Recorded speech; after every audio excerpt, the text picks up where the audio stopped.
réunis là ce matin les élus et mandatés de la CGT RATP, de tous les secteurs de l'entreprise. L'idée, c'est d'organiser un point de rassemblement à l'occasion de la tenue qui se tient en ce moment même du comité régie d'entreprise. Séance particulière, vu que c'est une séance où la nouvelle PDG, Madame Borne, présente ses orientations stratégiques pour l'entreprise.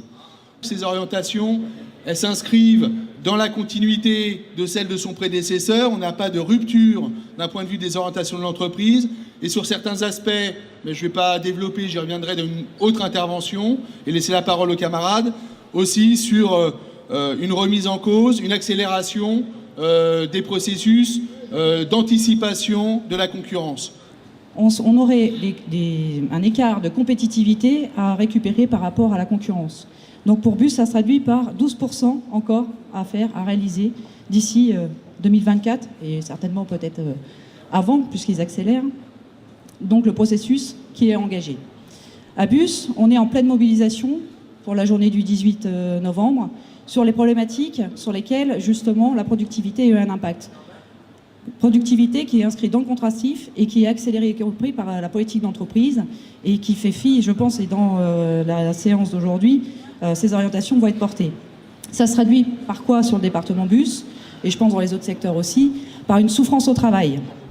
Les agents aujourd'hui sont en colère, ils en ont marre des conditions d'exercice du métier. Tout se dégrade. Tout, mais tout se dégrade. Sur le département Bus, et ce qu'on a constaté dans nos calculs, il nous manque 1300 machinistes receveurs aujourd'hui pour pouvoir réaliser l'offre de transport dans de bonnes conditions. Au niveau du contrastif, c'est 160 machinistes receveurs qui ont été, je dirais, injectés simplement pour les TM qui sont aujourd'hui inadaptés et simplement sur 40 lignes, qui est complètement déjà absorbé par la productivité qui a été effectuée sur les plusieurs dernières années. Et 250 machinistes receveurs qui ont été une bataille à mener avec les élus du STIF, mais qui sont eux aussi complètement absorbés. Nos calculs sont justes. On a pris ces chiffres de 1300 machinistes par rapport aux services non couverts, aux repos travail aussi qui sont effectués et aux TS payés. C'est vous dire à quel point sur le département Bus, le 1300 machinistes, ça représente quand même presque 2 dépôts, je dirais, globalement. Donc c'est de l'emploi à la clé quand même, y compris à l'extérieur. Ce qu'on entend sur les problématiques de chômage, c'est inadmissible qu'une entreprise comme la RATP ne prenne pas ses emplois pour réaliser l'offre de transport pour laquelle elle est financée. Cette marche forcée sur la voie d'une rentabilité économique déconnectée des besoins indispensables au plein exercice de nos missions se fait donc, hélas, autant au détriment quotidien des agents que des voyageurs. Dans ce cas, comme dans bien d'autres, quel sens pourrait avoir une économie qui se retournerait contre les hommes qu'elle est censée servir? À cette question essentielle aux yeux de la CGT, l'entreprise nous rétorque que, dans le cas d'une éventuelle ouverture à la concurrence, à laquelle nous ne nous résignerons jamais, nous serions 10 à 15% trop chers par rapport à d'autres entreprises de transport. Ces propos, outre leur violence, sont inacceptables, puisqu'ils comparent le niveau d'excellence d'une entreprise publique de service public avec celui de sociétés privées qui n'en auront jamais la valeur historique, sociale et technique. C'est pourquoi, Madame la Présidente, nous vous demandons instamment d'infléchir une politique d'entreprise qui de plus en plus se met en place contre l'intérêt et le professionnalisme de vos agents. Il n'y a pas de scoop à l'issue de la séance du comité d'entreprise. Attendez, il n'y a pas de scoop puisque l'exposé de la présidente sur ses orientations stratégiques sont les mêmes. Donc, nous avons fortement insisté sur le manque de rupture entre la politique actuelle, celle qui a été mise en place depuis les 2 plans successifs 2008-2012 et Vision 2020 par le président, l'ancien M. Mongin. Nous avons donc insisté fortement pour lui dire que faire partager ces orientations stratégiques, c'est une chose.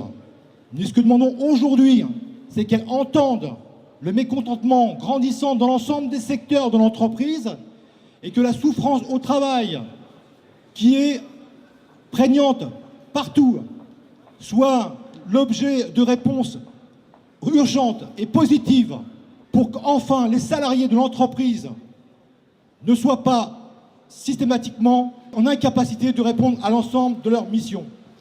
On l'a longuement écoutée, mais elle nous a aussi longuement écoutés.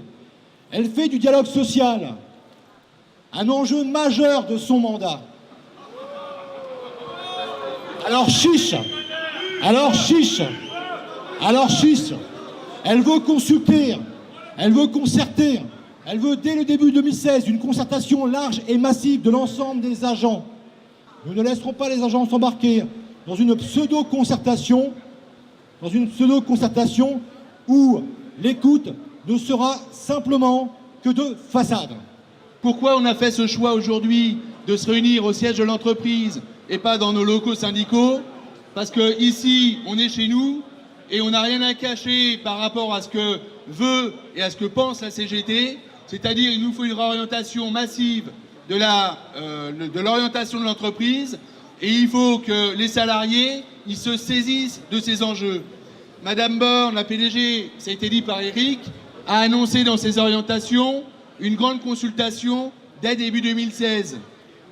Chiche, parce que ce que souhaite l'entreprise, et là, faut qu'on soit lucide sur ce qu'elle cherche par rapport à ces mécanismes, c'est interroger les salariés, mais sans leur donner les clés de compréhension des enjeux. C'est poser des questions, mais sans porter des alternatives. C'est-à-dire, elle veut faire de sa consultation un sondage, un plébiscite de sa politique.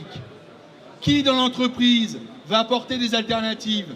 Qui va expliquer aux salariés qu'avec 4 milliards de chiffre d'affaires, avec 298 millions d'euros de résultats nets, il est inadmissible de ne pas avoir eu d'augmentation salariale en 2015? Qui va le dire si ce n'est pas la CGT? On va décrypter, on prendra le temps de décrypter dans des matériels complets, on fera des présentations, on fera des tracts en nombre, etc. Mais quand même, une idée force, celle qui est reprise par le précédent plan d'entreprise et les orientations. Elle dit, oui, la RATP va se développer. Elle va se développer grandement. Et quand on regarde, qu'est-ce qui se développe à la RATP? C'est pas les pics, c'est pas la part publique, c'est pas les agents. Ce qui se développe à la RATP, c'est les filiales. C'est les filiales de droit commun, de droit privé. C'est ça qui se développe. Et son grand rêve à Aix, monsieur le PDG Mongin, et à la nouvelle PDG Borne, leur grand rêve, c'est de faire de la RATP un grand groupe international, aller acheter et capter des marchés et se désintéresser de l'Île-de-France. Et nous, ce qu'on dit tout au contraire, oui, la RATP, elle a sa place à l'international. Bien sûr, quand les réseaux n'existent pas, quand les populations sont privées de transport collectif, bien sûr, il faut une ingénierie, il faut des salariés. Et ça, la RATP, c'est y répondre. C'est ça le développement du service public en Europe et à l'international. Le modèle qui nous est présenté aujourd'hui, c'est un modèle de droit privé. Et d'ailleurs, c'est ce qu'on dit aux machinistes aujourd'hui ou aux potes d'NRB, en clair à ceux du réseau de surface. On dit vous êtes trop cher, on dit vous avez le droit d'être trop cher, mais en 2024, vous ne serez pas choisi. Mais nous, on ne veut pas être choisi. Nous, on dit le service public, il s'impose. C'est nous le service public. Et donc, à ça, il n'y a pas de fatalité, mais cette fuite en avant.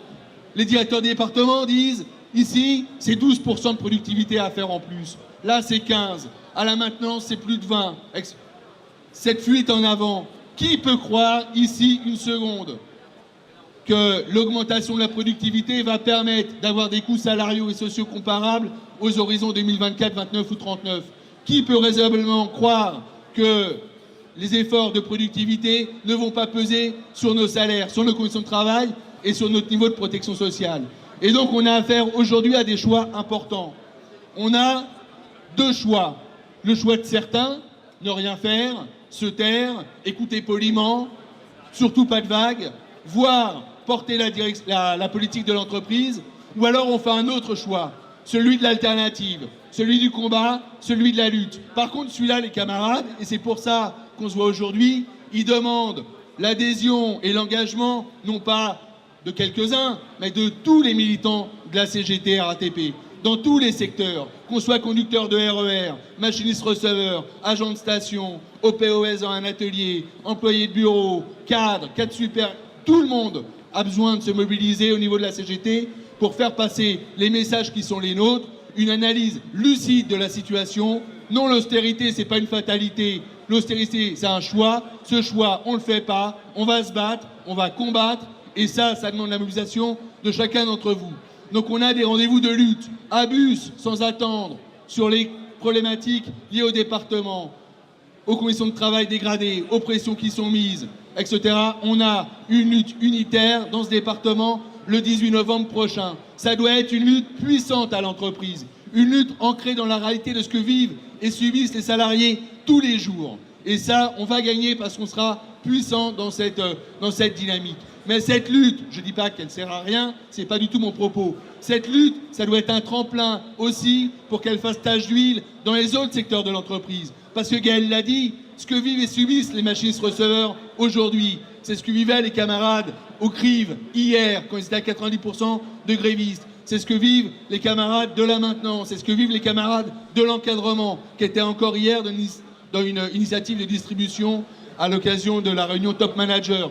Donc la CGT, qu'on soit dans les bureaux, dans les ateliers, dans un dépôt ou dans une ligne de métro, on lâche rien. Et ça demande l'engagement de chacun. C'est pour ça qu'on est en train de construire, avec les organisations syndicales qui sont disponibles pour ça, un mouvement social important à l'entreprise pour permettre pour imposer une réorientation de la politique d'entreprise. Parce qu'on soit clair aujourd'hui, si on abandonne le combat et si on n'impose pas d'autre choix, eh ben leur projet d'aujourd'hui, ça sera la réalité de demain. Et cette réalité de demain, on n'en veut pas. Voilà les camarades, ce qu'on tenait à vous dire ce matin. Et donc on compte sur chacun et chacune d'entre vous pour aller au débat, aller à la confrontation, aller au débat d'idées et créer les conditions d'une mobilisation sociale à l'entreprise. Voilà, je vous remercie.